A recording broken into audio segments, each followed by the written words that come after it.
म कहाँ छु भने नि म दमक आएको छु र मेरो हातमा के छ यहाँ हेर्नु। यो चाहिँ भर्खरै दमकमा कुरियरबाट आएको यो सामान लिन चाहिँ म दमक आएको हो।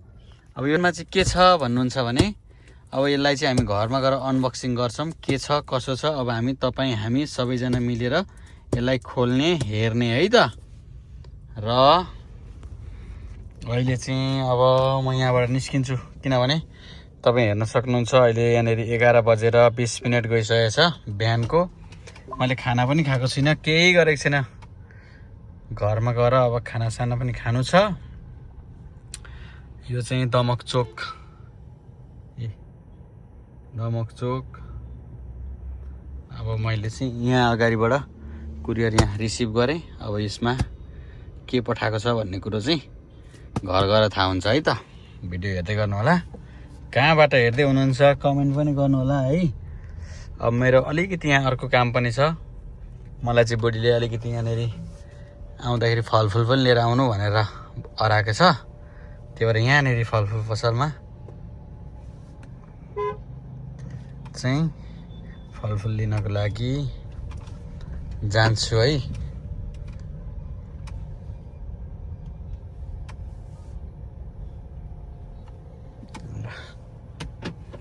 अब निस्केर त्यहाँनिर यो पसलबाट लिने गरेछ। अहिले फलफुल लिन्छु सुरुमा। गाडी अफ। कति भन्नुभयो? 350।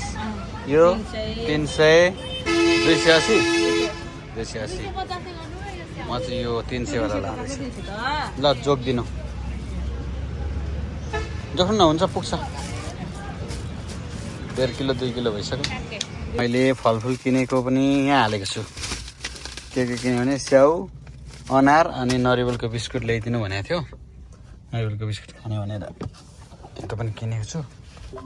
अब चाहिँ जाने है त साथीहरू है। ओके ल जाउँ। यताबाट सट्टै निस्किनु पऱ्यो नि। दमक चोक यो भयो। मैले चोकदेखि मुनतिरको सब्जी यो मार्केटबाट मैले फलफुल किनेको छु। अब यहाँबाट यो बाटो अलिक खराब छ हो अचेल। चाहिँ मैले घर ल्याइसकेको छु र हाम्रो भाइहरूलाई चाहिँ यो आएको थाहा छैन। अब म त्यो देखाउँछु ल रियाक्सन के कस्तो हुन्छ। भाइ माथि काम गर्दैछ, भित्र छन् हाम्रो भाइहरू। पवन यहाँ हेर, हेर यहाँ के छ। के होला? तँलाई चाहिने चिज हौ। मलाई चाहिने चिज ले अनबक्सिङ गरेर देखा। स्ट्यान्ड हो जस्तो लाग्यो। स्ट्यान्ड? के स्ट्यान्ड? क्यामेराको होला। Camera stand. हेरौँ के छ कस्तो छ। सररररर देखा त दाजु के यस्तो चाहिँ ल्याइस् तपाईँले। कस्तो यो नपारा कस्तो टेन्सन हुन्छ। बिस्तारो खोल्नु न होइन, किन हात्दिनु भरे चोटपटक लाग्यो भने।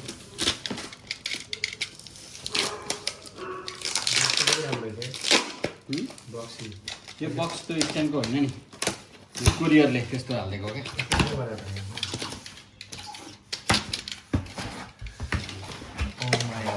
सामान कम्प्लिटली सिमिलर तीनटा। तिनजना केटाहरूलाई चाहिएन एक एकवटा। ओके अब यो चाहिँ जर्मरी चम्री जर्मरी जर्मरी जर्मरी जेमरी हो या झुम्री कि झुम्री हो यो हाल्ने पनि रहेछ। ल कम्प्लिटली हामी सुरुमा चाहिँ यो हेर्छ एकदम हाई क्वालिटी। उचालिएर त कति आधी किलो छ के सबै टोटल मेटल। अब यसरी सट्ट खोल्न मिल्छ, सट्ट खोल्न मिल्छ, सट्ट खोल्न मिल्छ। यो तलमाथि डाउन यसले कस्ने टाक्का है। अब यहाँ क्यामेरा। अब यसले भर्टिकल गर्न पनि मिलौ, यसले यसलाई यता लाउन पनि मिलौ। टोटल फुल मेटल दामी खालको है। यस्तो छ। यो चाहिँ अब हाम्रो कामको लागि आएको चिज हो। किन भन्दाखेरि हामी चाहिँ अलिक सानो सानो प्रोजेक्टहरू गर्दै गर्छौँ, त्यो भएर चाहिँ हामीलाई होचो खालको चाहिएको थियो र यो चाहिँ मगाएको थिएँ, आएको छ। यो कुनै यस्तो विज्ञापन होइन, यो मैले यसो आएको थियो र अब यसो भिडियो बनाएको हो र यसलाई फोल्ड गरेर फेरि यस्तै गर्दा पनि मिलो। हामीले सानो ठाउँमा टक्क झोलामा बोकेर हिँड्नको लागि यस्तो गर्ने, यस्तो गरी यहाँ हाल्ने सबै छ नि सब छ। तिनवटा ल अब तिनजना मान्छेले तिनवटा क्यामेरामा एक एकवटामा अब चाहिँ यति हुने भए। यो चाहिँ मेन चाहिँ हामीले यसलाई मिनी सानो सानो हाम्रो मिनिएचर भिडियोहरू बनाउनको लागि चाहिँ इजी हुन्छ। अरू भिडियो बनाउन पनि इजी नै हुन्छ, अलिक बोक्न पनि सजिलो।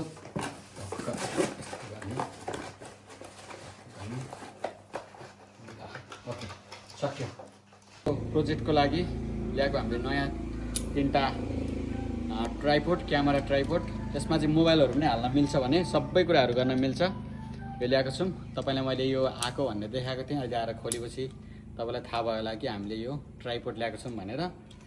एकदम हाई क्वालिटीको छ र हामीलाई चाहिँ धेरै ट्राइपोड चाहिरहेको छ, किनभने हामी धेरै यसलाई चाहिँ बङ्गाई चलाइ गरेपछि छिटो छिटो बिग्रिन्छ, जसले गर्दा हामीले चाहिँ झन्डै 1 वर्षमा एउटा ट्राइपोड चाहिँ हामी बिगारि नै हाल्छौँ। त्यही भएर चाहिँ नयाँ चाहिन्छ। हामीले चाहिँ अलिकति यो चाहिँ भनेको बेलामा नपाइन सक्छ भनेर अलिकति धेरै किनेका छौँ।